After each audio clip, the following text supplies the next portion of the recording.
বাজারে এসেনশিয়াল অয়েলের ছড়াছড়ি, কিন্তু চাইলেই এই প্রসাধনী ব্যবহার করা যায় না।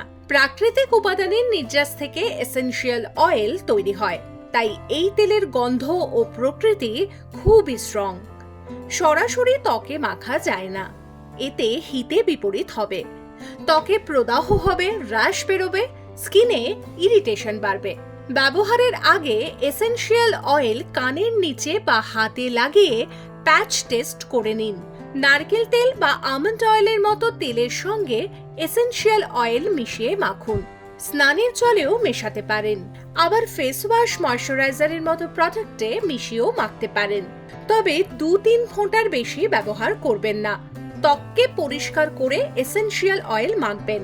ব্রণ, ত্বকের ক্ষত, র্যাশের সমস্যা এড়াতে, এমনকি স্কিন হাইড্রেশনের জন্য এসেনশিয়াল অয়েল মাখতে পারেন। স্ক্যাল্পে মাখলেও এই নিয়মই মানতে হবে। ডাউনলোড করুন এই সময় অ্যাপ iOS ও অ্যান্ড্রয়েডের জন্য।